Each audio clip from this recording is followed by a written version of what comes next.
here. I'm thrilled to be in Geraldton, and in the time that Mel and Steve, who are our Sea Safe and Stay Afloat coordinators for this region, we've had some amazing safety conversations, particularly with lobster fishers over here, and it keeps us excited about what we're doing in the Sea Safe program. So I'd like to welcome you all. Thank you for coming to our first webinar. This is a journey that we're on together, and the whole Sea Safe program is a journey that we're on. It's a program for industry by industry that is focused around how we can keep growing our safety culture across the seafood sector. And what that means is that we want to ensure that we're taking the best knowledge from the people that are living every day, keeping themselves and others safe every day, and we want to keep building on it.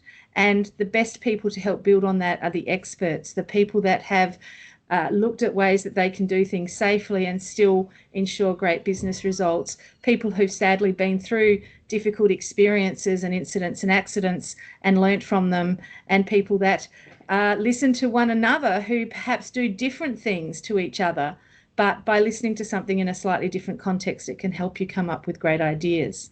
So as I introduce this first webinar where we're talking useful inductions and drills, I'm reminded that our objective ultimately is to keep people safe. It's to reduce incidents, accidents and fatalities. Sadly, we haven't had a year that's fatality free in the past 12 months, and we know that that touches all of us. But it's not just about the severe accidents and incidents. It's about the things that harm business. It's about the slowdowns and shutdowns that can come because of accidents, incidents, and various activities that stop us making money.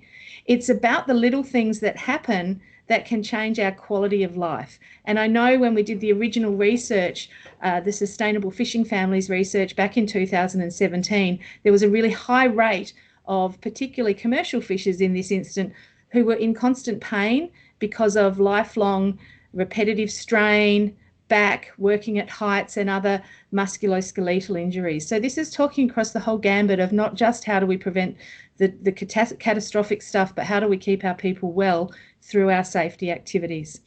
Today, in line with that, I'm going to talk with three amazing panellists who've agreed to talk about useful inductions and drills. And those panellists are Brad Millick from Australian Longline, Karen Miller from Malanda Seafoods, and Sam Henry from Rare Foods.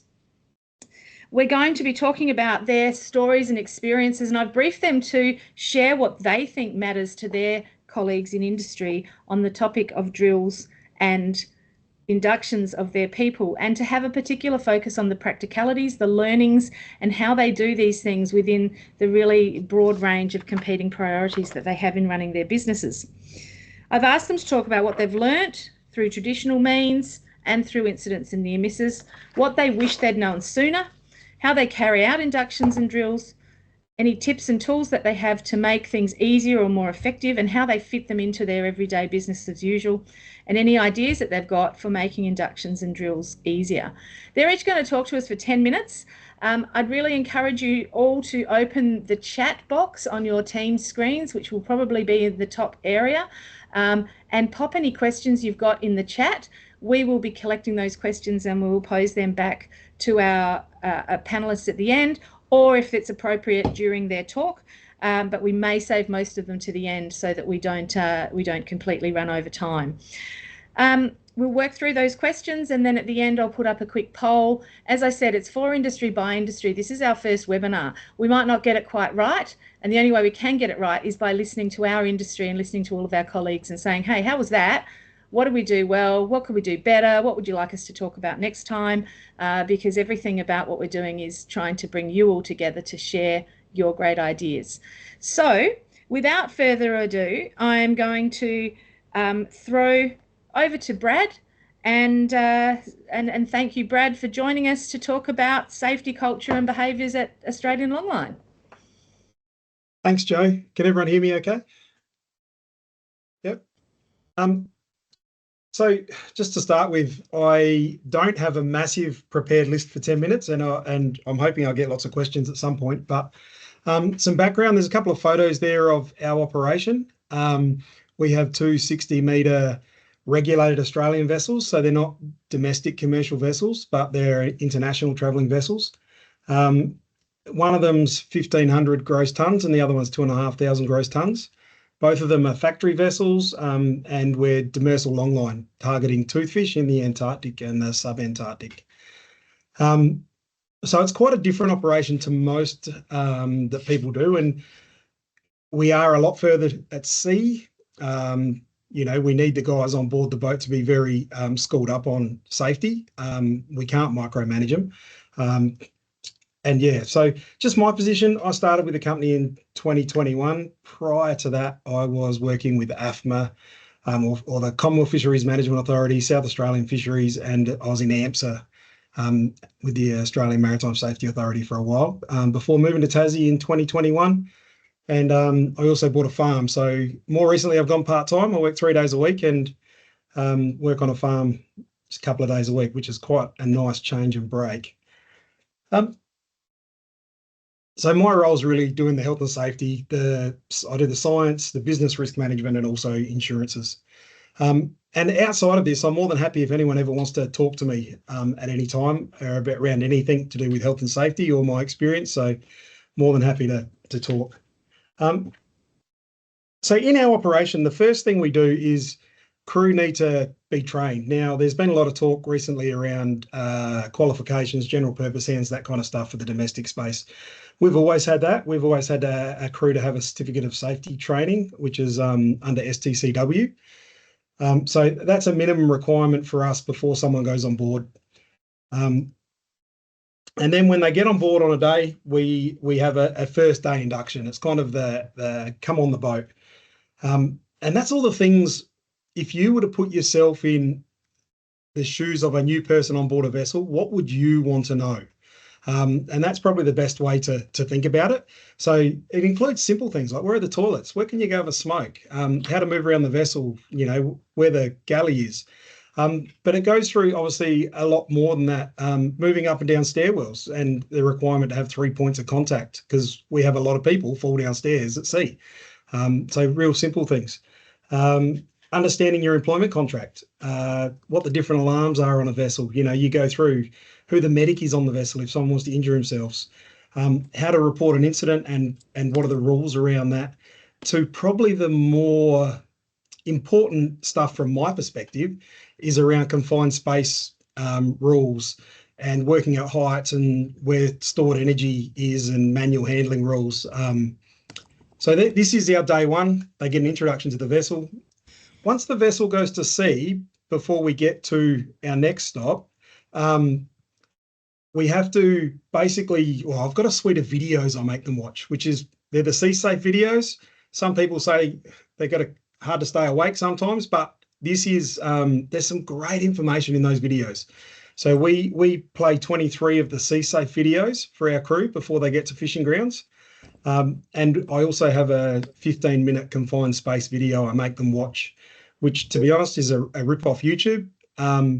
But it is another awareness raising thing about the dangers of confined spaces because it's something on the bigger boats in the fishing industry I get quite scared about with crew working around them.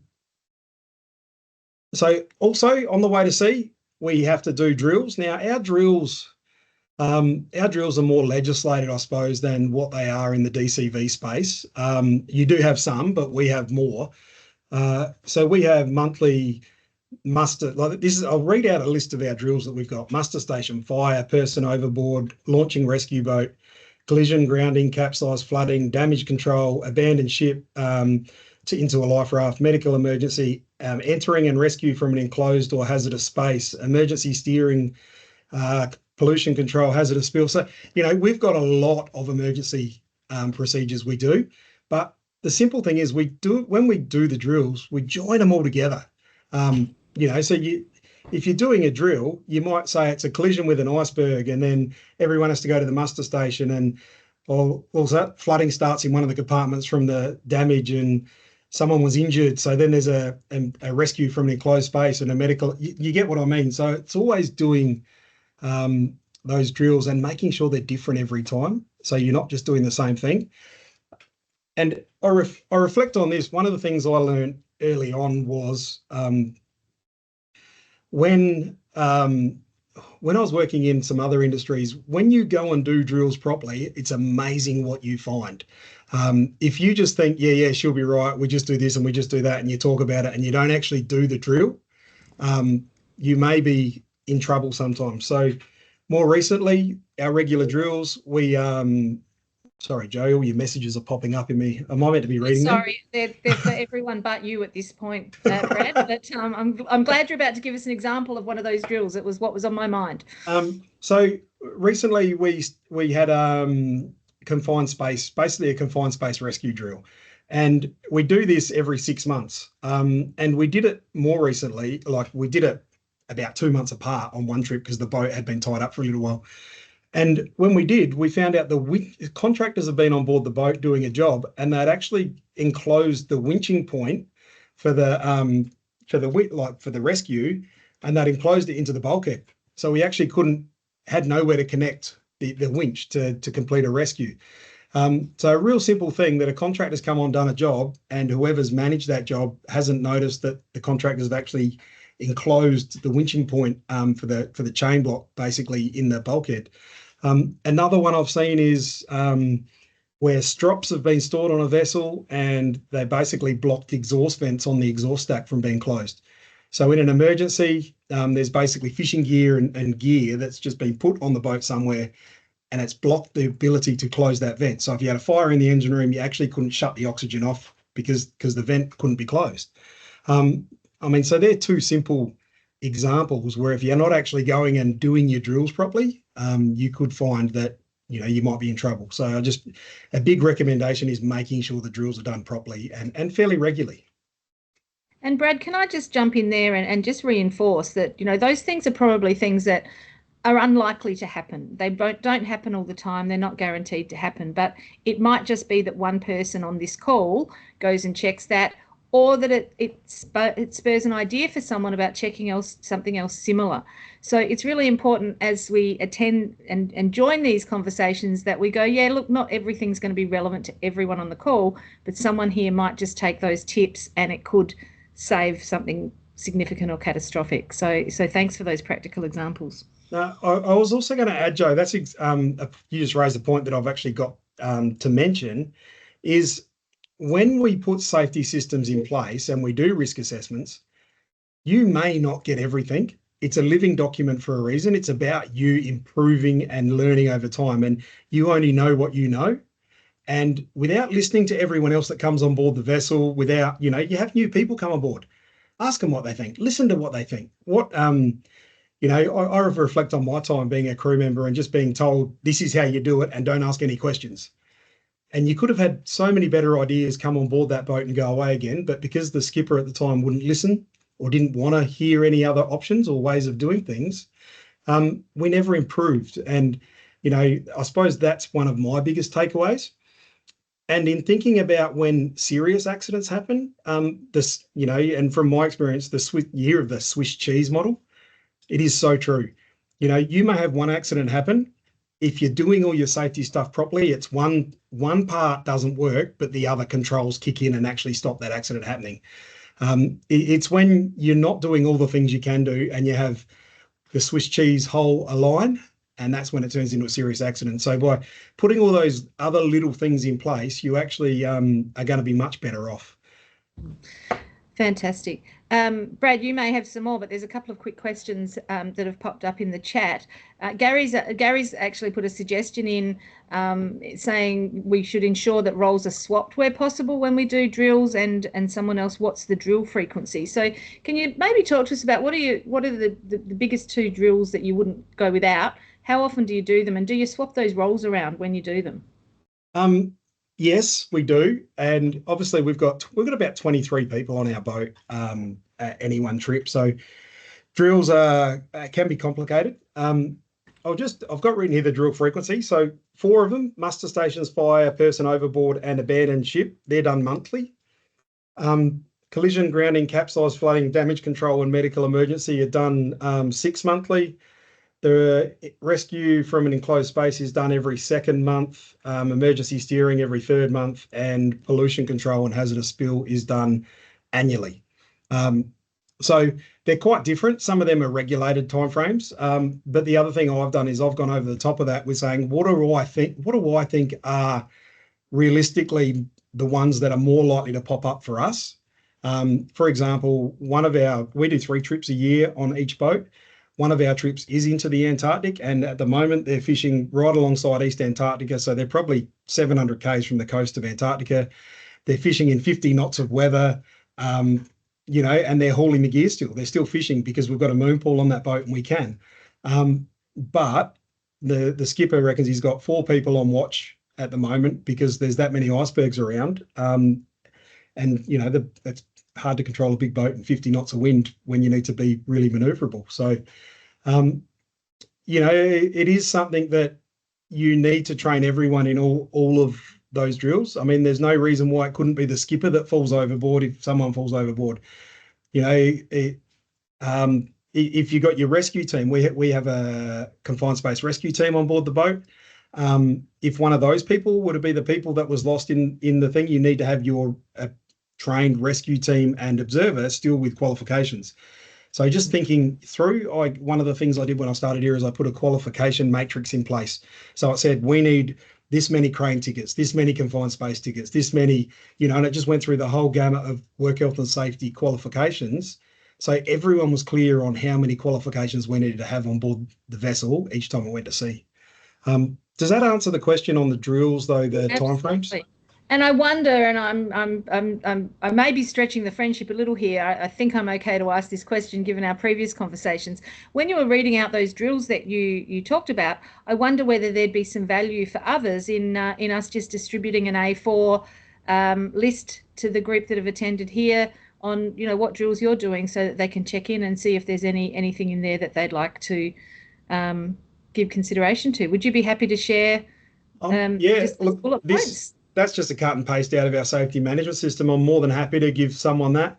One of the things I did in my safety management system around drills is it's very hard to get the crew to do. We talked about swapping positions. So I've added a section, and it's a bit waffly in the safety management system, but it's about drill considerations.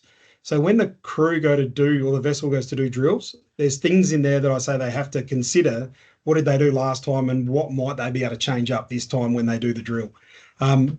We do have difficulties sometimes doing some of these drills because of where we are in the weather. So sometimes they may be a toolbox meeting, but we have it written in that we don't want that more than 2 times in a row.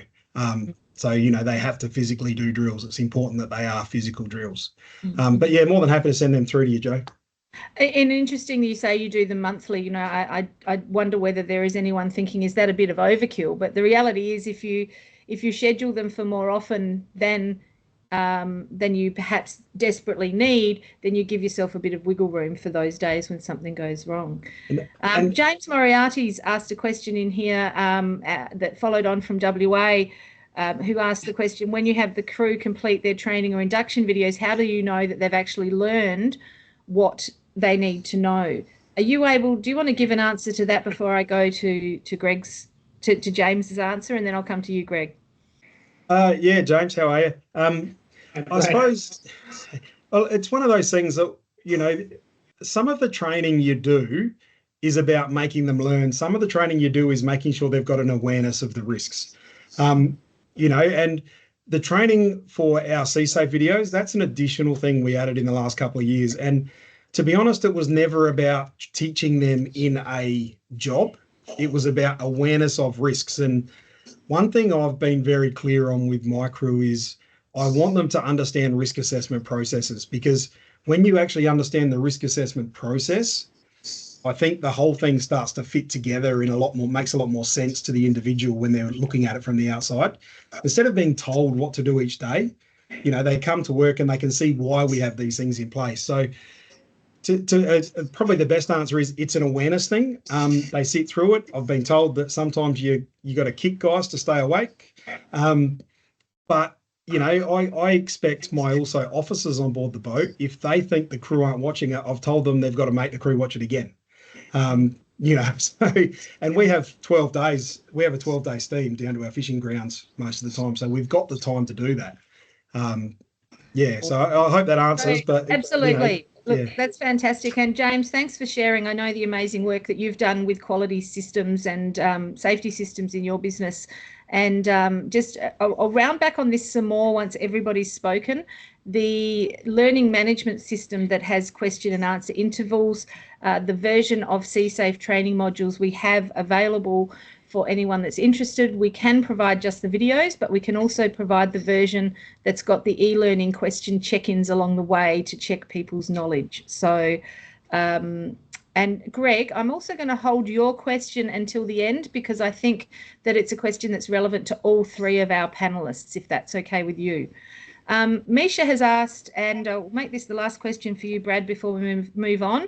Do you use a digital platform or do you do it in-house? Great question, Misha. Yeah, it is a good question. And there's a lot of systems out there. I've tried a lot of them. Ours is an in-house Excel spreadsheet and paper-based system at the moment. And it's so much easier to manage. We tried, and I don't want to put companies to the sword. Does it matter if I mention the companies we've tried, Joe? No, that's okay. This is for you guys, by you guys. We've tried Seaflux as one of the ones. I bought an iPad, I put it on board the vessel. The biggest issue I had with that system, and it wasn't probably complete enough for us, the biggest issue was there's rules about maintaining and holding your data. The Seaflux system had no way of giving out the data once it's in the system. And they may have changed that since, but at the time we said, how do we get our data back out? And they said, you don't. You have to go and copy it all out or take photos of it in the spreadsheets or whatever it was. So that was my biggest concern with that one. If we ever decided we didn't want to use it, we couldn't get our data back out of it without a massive money spent in resources to get it out. So yeah, and since then, the other issue with that one was we never used to have connectivity there where we operate. Now we have Starlink. Life is a lot easier, and I've moved across. I'm just installing Helm Connect on our vessels, but from an engineering perspective, and then we'll work on safety and other modules down the track. So James has just answered because James actually uses Seaflux, and I know I did fail to mention at the beginning, poor Jackie Cartwright, who was going to be here with us today, who's our safety policy officer and a commercial fisher in her own right, also uses Seaflux.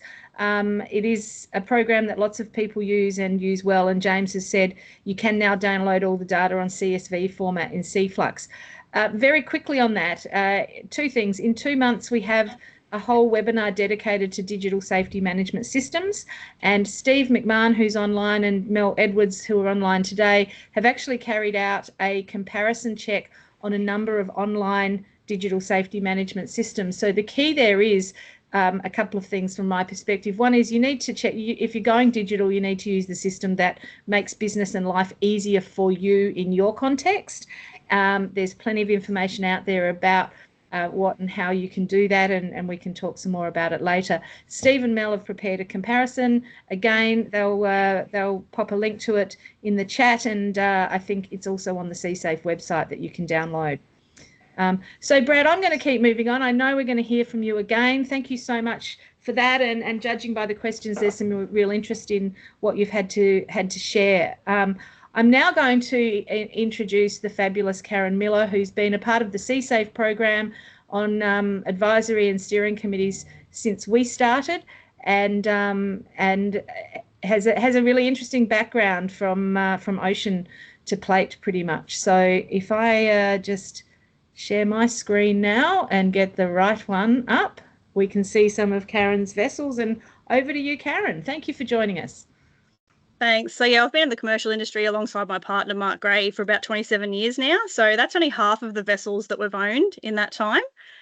Ones that I could find photos of right now. But it's just to show that obviously we're a very diverse industry, obviously going from the first slide of the size of those vessels to us. But we may be the majority, there might be more of us small operators in there that, they can refer to that and see a bit more common ground. So yeah, being owner operators, we've always held safety as a high priority. Mark's the one at sea, being skipper and owner. Wasn't about just getting himself home. It was about getting the team home, and now having his son on board, it's an extra, importance as well. So we operate in the reef line and the Gulf net fishery. Most of those photos on there are of our reef boats, or by the bottom middle is our little net boat that only operates, inshore rivers and estuaries doing Gulf barra, so wild barramundi. So each boat, presented its own, risks and things, while all your operations stay the same of, going to sea, refueling, unloading, all of that. It's the equipment on board the boats. As the boats change, there might be different unloading processes and equipment. The big red boat, obviously being an ex-trawler, had some different equipment. We had to make sure that our crew were familiar with, how the hydraulics work to lift the arms. Being a bigger boat than the others, we wouldn't need that equipment. And obviously the operational areas that they work, being out in the open ocean on the reef, we usually have the dories behind us. So there'd be up to 4 to 6 dories, which is an extra safety element, if there's any issues with the main vessel. We're always making continuous improvements, as we go through different seasons, different crew ability. It's not just about, one size fits all. Sort of like with our inductions, we always put more importance on the new crew. It's more about the language. Sometimes they might let on they've got a bit more experience than what they actually do, and that's apparent when they get on the boat and they don't know how to tie a knot or what the stern is or what side port is and things like that. So you can't assume that they've done these inductions on other vessels and things like that. You really have to start from scratch and cover the basics. Mark's always said, keep it simple, stupid was the motto, and it's common sense prevails in that sort of stuff. So I was sort of thinking how we could improve was to do the videos of the crew inductions, but listening to Brad speak and things like that. You have to make sure that they actually do watch it and take it on board, whereas in an in-person setting, you can see how they're reacting to it. Are they interactive? Are they, eyes glazed over? Things like that. You want to make sure you're being heard. And also the other thing was to use their initiative, not just follow instructions. So, not just read text from the SMS document or whatever. It's obviously assessing it when you're in the actual situation. So use common sense. So, Karen, what you're really saying there is that Mark, as the skipper, ensures that he's delivering it and really focusing on the simple things like body language and whether or not people are listening to him properly to ensure that the information's going in. Yeah, that's right. Just to make sure they're listening, because when it comes down to the crunch, I suppose it's like when you're sitting on an aeroplane, you see the instructions being done, but who's actually paying attention? But when it comes to actually needing it, it might be different situations as well. But you just need to know how to act in that way. Like the only other thing that we had to realise with Mark being a skipper on board was the importance of having a second in charge. That if anything did actually happen to him, that our crew, can then fill his position as well. So that might be a rare event, but it's like, say, if you do need it, you need to know what to do. Like our son had a little bit of an example of that last year where Mark had his first, accident with a knife, a short, small nick on his wrist, just doing something he's done for forever. And it's, first time it's happened and everything like that. But it was a matter of, first aid kicked in, that was the first priority, obviously. But that made them think, well, if that did actually go bad, or if that was a worse injury, what would happen then if they would have to, step up to be that skipper? So so it's only those things. Did you and Mark and your son feel that your son maybe needed some more training following that? I think he sort of. When he came back, he's like, oh, I hadn't really thought, if I had to actually do that. But I think he's seen it enough. He just hadn't actually done it in practice. That was when, he's steamed the boat, he's operated it, things like that. He's done his own first aid course. We don't do it just because, it's a part of the requirement. It's to help them off the boats as well, to help a general person in the public. But it did highlight some of the other little things that if there is something he doesn't know, to ask. And that was another note that I had written, that we do have end of season overviews. If we have got different crew that might only be with us for 1 year, but the ones that are returning, we always say, okay, what went well, what didn't work, what can we improve? It comes down to personal their ability and their strength. You might have a smaller person or a taller person. So, is that person too tall and going to hit their head on something that no one else will? Just little things like that you're always improving, just the everyday things, not just the big things like that. It's interesting, the little everyday things, someone taller than usual, and it creates a new risk on the boat. I've just popped those 3 questions in the chat. what went well, what didn't go well, what can we improve. At the end of season, at the end, they're the same 3 questions that I use when I'm leading people. My weekly check-in with my team is, so what was your highlight of last week? What went well? What didn't go well? What can we do better, and what's ahead? So I think, building in, one of my dreams for our industry is that we do have more safety chats, more of these quick informal chats. So building that in, even, before you go to sea, or when you start a shift in a retail store, or when you finish a shift, it's a 2-minute thing that if you start asking your crew, and I'm interested again, Karen, from your perspective with your crew and some of your crew being family, do you think that asking those questions gets them more engaged and involved because their opinion counts? I think so. They're always heard. And I think like being that they've been trained by Mark as well, I suppose we've taken out a lot of those other riskier behaviours. They're being sort of taught the right way rather than coming in with, training or bad habits from other vessels or things like that. So I think that helps as well. But yeah, it's one of those things that I think you always adapt and, take notice on those things, on notice and on board to improve. Yeah, absolutely. Yeah, but yeah, and then the other thing was obviously the shop. So we don't process our fish in the like in a factory on land. All our processing is done on board the boats, or mostly by Mark. And yeah, so we obviously don't have the on land, the changing of the filleters. I know that can be an issue for a lot of retail stores where they can't get trained staff, and that obviously can lead to increased injuries. And then obviously if they are injured, they've got, time off work, so their productivity is then impacted. Yeah, so like we were saying with Joe, it was the small things, the heavy lifting, and because mostly it was me in the shop, so I've had the retail shop 12 years. Yeah, I came from an office background before that, and we had everything was ergonomic, the screen protector for the glare on the computers, the fancy chairs, all of that. And when I started the shop, I don't think I put that same importance on myself because it was just me. And then once I started getting staff, I started seeing that counter's too low, it impacts your back. How can we not lift as heavy items and make things, closer to have to unload trucks to the back door and little things like that. So yeah, it's holding ourselves as much as important as our crew and our staff.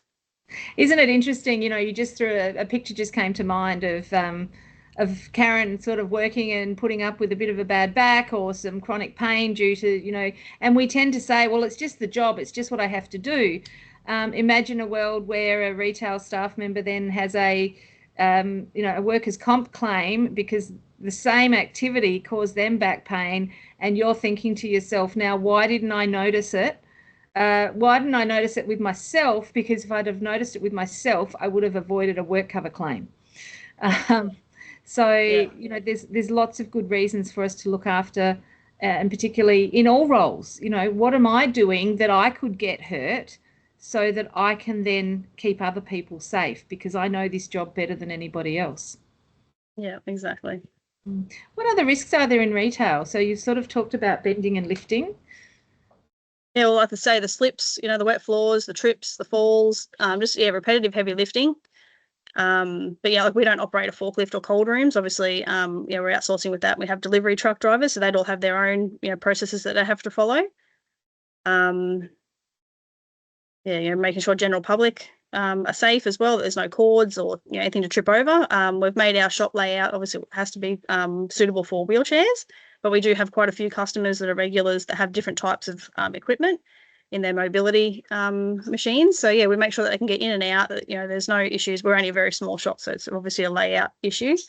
But we were actually listed on one of the websites that that somebody commended us on what we can do for those people. So yeah, it's listed on a website. Yeah, so otherwise we can operate outside as well and make changes for them. Yeah. But yeah, I see the question there as well. Did you want me to answer that one, Joe? Oh, that'd be great if you're happy to. So yeah, what are the safety issues with the dories?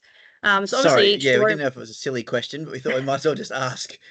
Yeah, so obviously each person has to have their recreational speedboat license. So they have to pass that and have that knowledge. But obviously we have new equipment, reliable outboards, so you're taking away a lot of that risk of having old outboards that could break down and things like that. But yeah, so it's again like the rules around it. They have to make sure they have enough fuel for the day. That they have all their safety equipment on board.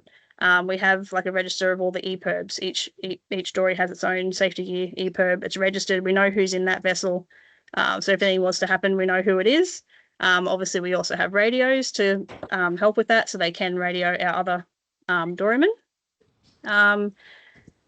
Yeah, and obviously anchoring, we always sort of try and say our best practices for anchoring.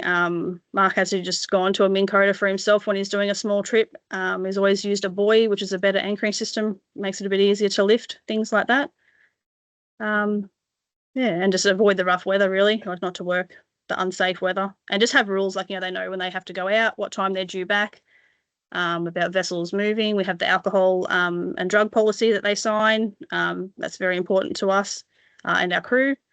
We're out there, to obviously do a job, catch our fish, come home. We're not out there to, live a home life and things that they do when their days off. So yeah, it's very important to sort of follow those rules, I think. So Amanda, thanks for being here, has asked, I think you're asking, don't you have Coxswain's ticket for the dories? No, it's just a speedboat license for the size. They're only basically like 5 meters, 5-meter tenders, and they don't leave, a certain distance from the main vessel. So yeah. Thank you. And the EPIRB, this might be a dumb question coming from Safety Joe in Culture, who is the EPIRB on the person or the vessel? So it's in the vessel. Mm-hmm. Yeah. So yeah, easy to grab bag. They've got their safety equipment, flares and things, their life jacket and an EPIRB. But yeah, registered to the dory. But we then on board have a list of who's in what vessel, and with the recurring staff, they have their preferred dory, like it's theirs for the length of time they're with us. Obviously, we've downsized our boats a lot since the earlier days where we did have the 4 to 6. Whereas we were at 2 dories. Sometimes it's just Mark on his own with a deckhand.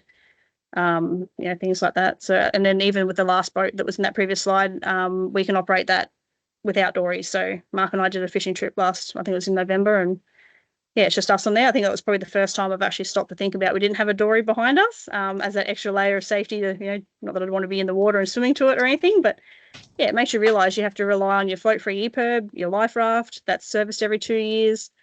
Sort of putting a little bit of trust in outside controls there. So. Wonderful. Karen, thank you so much. Stay with us. I know that there will be some more questions as we go through, but love hearing about that very close focus that you have as a family business, that it would be so easy to kind of just get on with things and assume everyone knows what they're doing because you're all so close and you've done it for so long, but your focus is amazing. So Sam Henry, you come from a very different space than our Wildcatch friends who are online today. So I'm going to hand to you and ask you to share a little about the world of rare foods and the safety challenges, risks and benefits in inductions and drills for your world. So I'm a Kiwi. I made the jump across about 12 or 13 years ago, and found home in Margaret River and started a family with a local girl, and rare foods was allowed me to do that as my job. So we're an abalone dive company. We've innovated a sustainable and environmentally friendly way to replicate wild green lip abalone.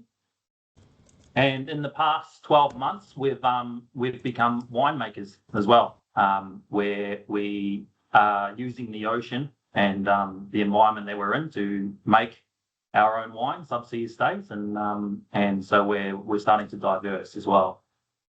I went a little bit more structured on my presentation. So what we've learned through traditional means or incidents. So when I first trained to become a commercial diver and joined Rare Foods 10 plus years ago, there was really only one means of obtaining your certification, and that was an ADAS Part 2 or 3 ticket, which in a good way was a very extensive 2 to 3 month course with a heavy focus on diving safety and a knowledge of diving physics. That ticket to us back then was your induction, and it was a proof of ability to be able to perform safety drills. If you could complete the ADAS course, then you could dive on our ranch and perform our tasks. We got away with this for a long time because we were fortunate enough to hire divers with commercial experience, and the learning curve from what they were doing previously to what we were doing wasn't that great. But over the years, we had staff turnover, and that pool of local qualified and experienced divers became less reliable. And we had to start looking at different ways of recruiting and training. Training new employees ourselves seemed like the obvious answer. So we teamed up with an instructor who ran a course more tailored towards aquaculture and scientific diving, which was the gap between recreational and commercial, much cheaper and only 2 weeks long instead of the 2-month, 3-month course. When we first did this, we put 7 employees through at once. And when they first started with us, we still had that mentality that if you could complete a dive course, then you could safely dive on our ranch. That was this was our big eye opener and biggest lesson learned to the importance of a induction system and conducting regular drills.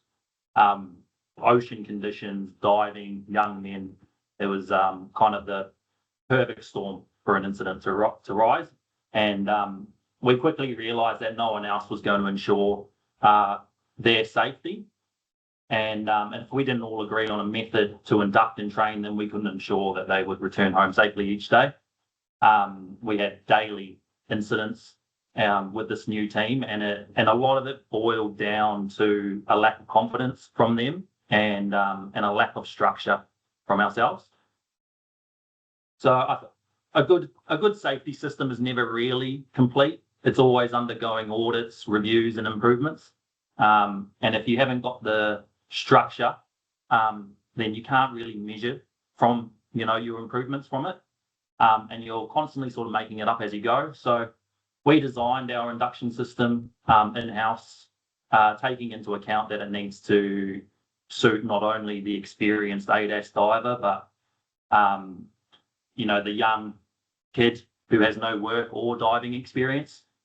And since that big intake of new employees, we have been trying to give every new employee from then the same induction and experience, and then listening to hear what could have been done better. Things I would have wished I'd known sooner. I think every hazard or incident that is raised is always a good learning tool, and not necessarily something I would have wanted to just already know or not to experience. But something that stuck out to me that would have been good to know sooner is that the productivity a good safety system can actually add to a business. Safety is often looked at as something that hindrances productivity.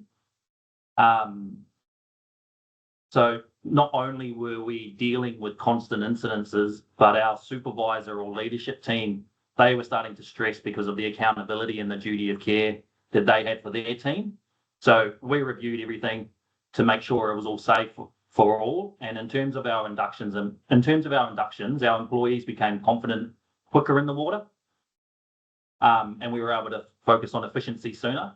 And our drills gave everyone the confidence to sort of step up and roll and tasks. And because if we ever found ourselves in a bit of a situation, we all knew how to handle it. So how we carry out our inductions and drills, with our inductions, when they first start, they're sent their contracts as well as an electronic copy of our company safety plan and dive management plan, which they are asked to go over before their first day. Then on their first day, we have a land day with them. It's either with myself or preferably it's actually with an experienced supervisor or member of the team, someone that's going to be on the water with them each day. They watch the team do the toolbox in the morning and how they set up for the day. Then they're inducted onto the vessel and then given a walk around our facility. Then we'll go and sit down. We'll go over the daily routines, what they could expect in their first week, and we do go through the checklist of documents and paperwork that we need for them to see and given the opportunity to ask any questions. We also have training videos. I think videos has been a bit of a recurring feature here. So we filmed our own We just took a GoPro down with us and filmed us doing our tasks.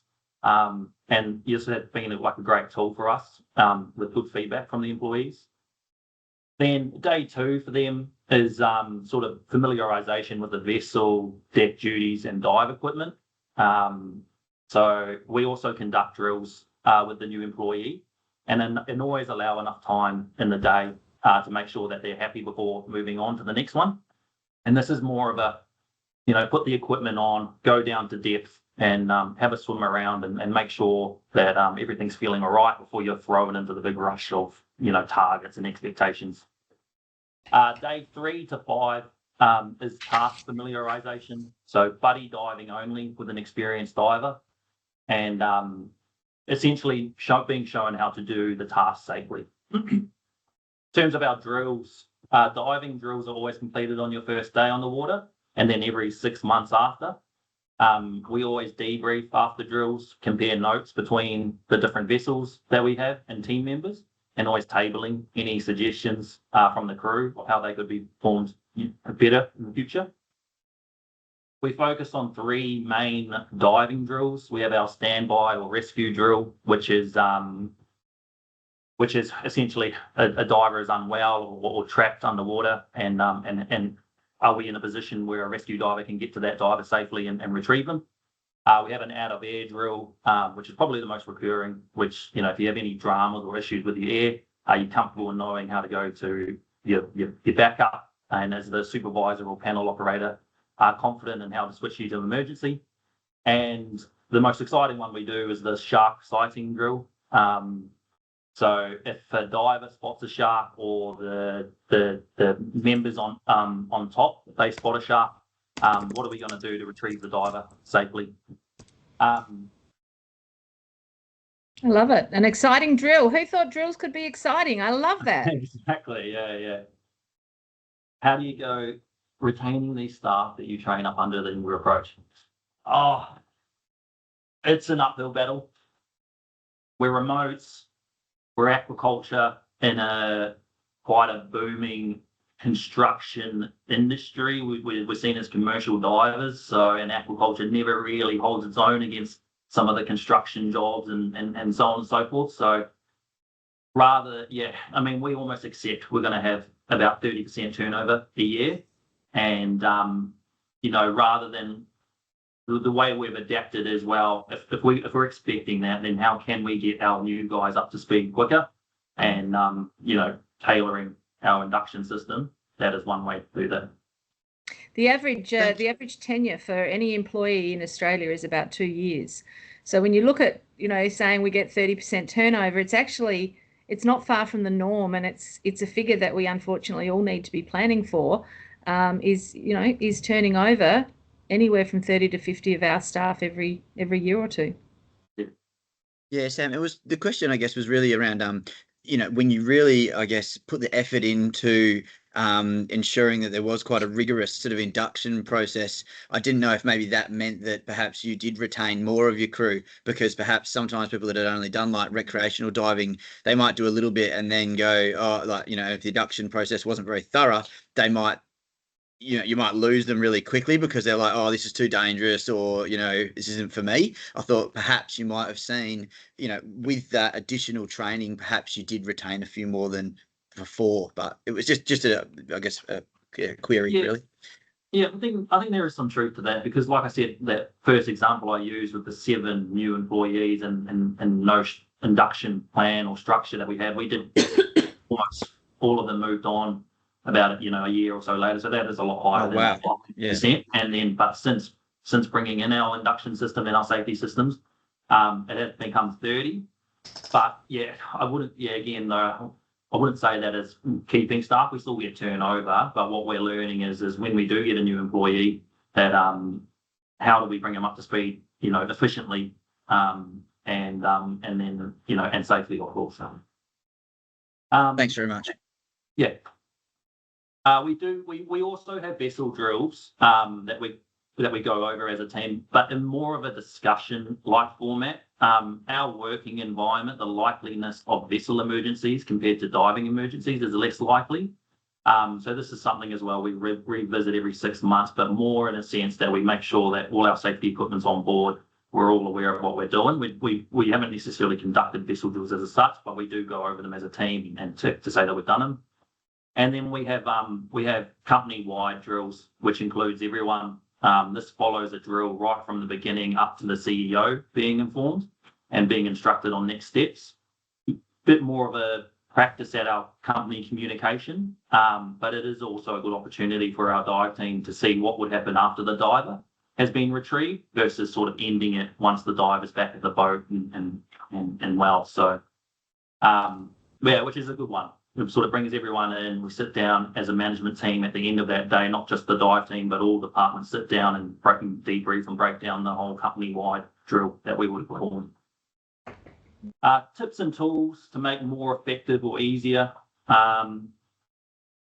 Documenting is just it's a part of it. So trying to make that, how can you try to make that easier? I use a skills matrix register. So again, in-house, it has all sorts in there, but also the last date of drill performed by that employee, and it has a verification of competency for all of our tasks performed and when they've completed them. So not only a good tracking tool, but it's also an easy and organised way to show that drills are being performed and the employees have been signed off by their supervisors as safe to complete the tasks assigned. People, for me, it was supervisor involvement rather than just me talking and showing and so on and so forth. I needed my supervisors to come and give me a hand, so I got supervisor involvement. Gave them the opportunity to run and demonstrate to their respective teams the importance of the drills and answer any questions. And definitely can see the more buy-in you get amongst your team, the more involvement and investment you will get out of everyone. And then time, inductions, big eye opener for me was don't expect to get it all done in one day. Not only will you, myself, or whoever's doing it, and the employee just lose interest within a few hours, it just won't be effective. I like to space it out over a week as best we can and sit down with the employee at the end of that week and see what we would like to cover in the next week and so on. And then drills, you just book the day in and try to make some fun of it. It doesn't want to come across as a last minute decision or a burden. We get on top of our targets early that week. And then we have that drill day booked in, followed up with a barbecue afterwards. And one day every 6 months is manageable to put aside in the schedule. And then, the great thing is, I was going to say, the great thing is organisations like SeaSafe are often available to come and shout that barbie and help make it even more fun. Yes, that's right. Yeah. And then just ideas of making inductions or drills easier. So I've kind of touched on it in that previous point, but for me, inductions avoid information overload and jamming it all into one long day. Try setting goals and targets for that first week instead. Eventually, the induction system naturally rolls into them completing their work, and then you're finding yourself setting up effectiveness and role conversations with them. And then drills, like I just said, make them fun. A day the crew would look forward to rather than the old eye roll reaction you might get, and get involvement from everyone. Sam, that's absolutely awesome. A couple of quick questions so that we can wrap up on time. I think we've used our question time in rather than after the presentations, which is fantastic. James has asked, how many supervisors, crew, divers do you have? So we can have up to 3 dive vessels and 1, I don't know, call it a commercial vessel that has an A-frame, and it uses the A-frame to lift and lower our reefs. Each boat would have 3 to 4 divers on it, and of those 3 to 4 divers, one of them is a trained supervisor. Cool. Quick question, and I just want to go back and respect Greg's question from very early, whilst we don't have a lot of time left to talk about it. Can I get a very quick comment from each of the panellists as to whether you encounter issues with learning, literacy, English not as a first language, and maybe one tip in this area? We can then share that and maybe explore that topic a little more in future webinars. Sam, do you want to kick us off? Is that an issue for you? Yeah. definitely an experience. Don't necessarily have a solution. Like I said, recruitment troubles has made us look further than just Australia, and we have hired a couple of Frenchies. We've got a couple of Peruvians here. We've got an Indian. But yeah, especially my Frenchies and English not being their first language was definitely a lot tougher. And to get it through, still looking happy to hear a solution of how to handle international employees, because they're very much part of our recruitment process. Absolutely. Karen, have you encountered that?